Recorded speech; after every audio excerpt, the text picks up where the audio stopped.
ګرانو مینوالو، زه یم ستاسو قربانه نزاکت. په ننني پروګرام کې ستاسو ملاقات د هغې خور او د مور سره کوم کم چې په سینه باندې د خپلې پیغلې لور غم ځایلی دی، تیر کړی دی. راځئ چې هغې سره ستاسو ملاقات وکړو. تاسو به خپل نوم زموږ ګران مینوالو ته ووایئ. زما نوم فرحت دی، زه غزاله جاوید خور یم. ها فرحت بیبي، تاسو به موږ ته دا ووایئ، تاسو د خپل خور کمی محسوسوئ؟ اولې نه هغې پسې خو م ډېر زیات خفه یو هر ټایم ته راځېږي، زم نه یو ټایم هم ناخوا کېږي. د هغې کمې داسې خبرې دي چې هغه تاسو ته یادې شي، تاسو هغه وخاندئ؟ کمې خبرې دي تاسو ته یادې شي، تاسو له ژړا راشي؟ د هغې خو م ته هره یو خبره یاده ده، خندا هره خبره یې م ته یاده. داسې خبره به د هغې نه چې د هغه به زم نه هېروي، هره خبره یې م ته مخې ته کېږي. په هغې باندې بس زموږ زړه هر ټایم جړېږي، خو بس الله نه صبر غواړو. د هغې یادونه تاسو ته راځي؟ ولې نه، هغه خو ما ته هر ټایم مخې ته کېږي، هر ټایم زم زړه کې اوسېږي. مورې دا راته ووایئ، ستاسو زړه سوی د لور په باره کې؟ آیا تا ډېر غم زغیلی دی په زړه باندې د پیغلې لور، تاسو څه ویل غواړئ؟ نو زه به دغه ووایم چې زما خو لور وه، زما د زړه ټوټه وه.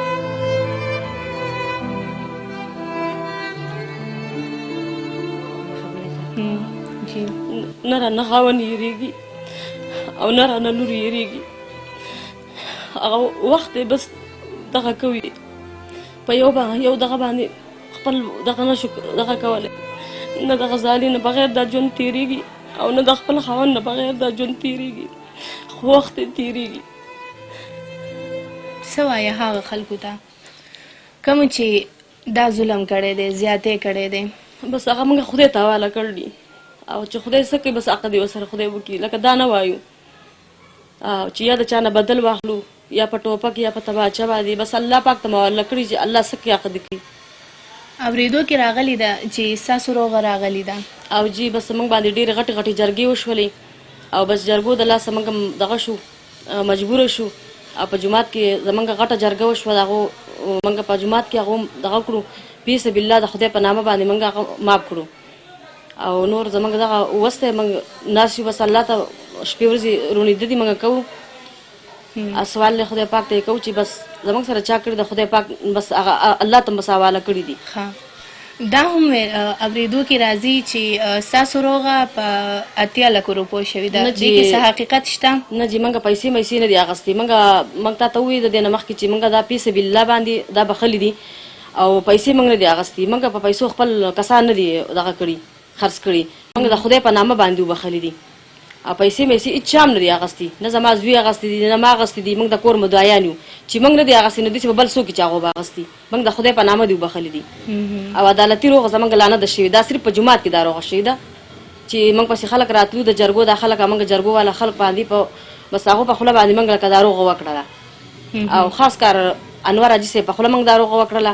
داسې پکې ډېر ډېر مشران راغلي ناست دي، داسې پکې لر بر پښتانه هم راغلي، د پېښور هم دي، د سوات هم دي، د هر ځای دي، خو بس دې جرګو په دغه باندې موږ لکه دا روغه بس وکړله. نو په جرګه کې ستاسو په روغې په منځ کې څه نغدې ښودی شوي دي؟ نه جي نه جي هېڅ هم نه دي ښودي، په دې کې ښه غټ غټې د جرګې مشران پکې راغلي دي، او موږ پکې ښه دا روغه کړل. زما د زوی نه هم تپوس شوی دی، زما نه هم تپوس شوی دی، زما د لور نه هم تپوس شوی دی چې دا موږ فی سبیل الله د خدای په نامه بخلي دي. آیا تاسو خوشحاله یې په دې روغه باندې؟ او بالکل خو سپې خوشحاله ځکه وي چې لکه زما هر سړی ماته وایي چې ستا د لور شهادت په دې خرابېږي، که دا لکه موږ خو خدای شته چې موږ روغه نه کوله، ما به زما به مخکې انټرویوانې هم تاسو کتلي چې ما په خپله ویلې چې زه لکه روغه نه کوم. هلته کې د جومات ملایي صاحب راپسې م راوستی او قاري صاحبان راپسې م راوستي وو، لکه تاسو په دې دغه باندې ستا د لور شهادت خرابېږي، لکه ته خپل لور شهادت په دې مه خرابوه، بس دا خاص ته خدای په نامه وبخه. ما بس خاص ته خدای په نامه بخلي دي، موږ خو له عدالتي روغه نه ده کړې که نه، تاریخ به پکې راوځي، موږ به تاریخ له ځو،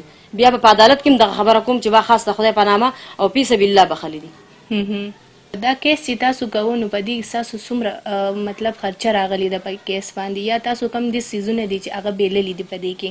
او چې زما خو تاوان ډېر زیات شوی دی، ما په دې پسې کور خرڅ کړی دی، کورونه چې کورونه پسې خرڅ کړي، په دې پسې ما پلاټونه خرڅ کړي دي، په دې پسې ما د خپل لور کالي خرڅ کړي دي، په دې کې زما د لور نه په مړونې کالي به وتې دي، زما د خاوند په مړونی باندې هر څه پیسې مېسي چې سو سره غوتی دي لکه زمونږ سره ډیر زیاتې شه دی ورانه کسان تلی یو رانه بس داغونه په مړونی د هر څه وتی دي لکه زه داغه نه خبر شین چې داغه بچا غستی چا باندې غستی هغه پته به علم به خدای پاک ته خو لکه موږ ته داغه هیڅ زوم نه ملاو شوی او هغه زمونږ لکه دغه شی دی په کیس خو پته شلاس نه چلیږي کنه خامخا به پیسې چلای کنه کیس به چلای کنه او بس موږ تاوان ډیر زیات شي دي موږ لکه عدالتي لس خبرې نه دي شي پکې کنه عدالت خبرې به بیا ورستو کیږي او زمونږ په دې جمعات کې خغټه جرګه شوی دا موږ په دې روغه باندې د جرګې په خله موږ روغه کړل دغه خلکو ته زما خواسته چې مهرباني دی وکي بم کو سیده افغاني نه خوري زمونږ زړه زخمونه دي موږ نه تازه کوي او جی موږ ته دې نه وړاندې و چې موږ پیسې نه دی اغستې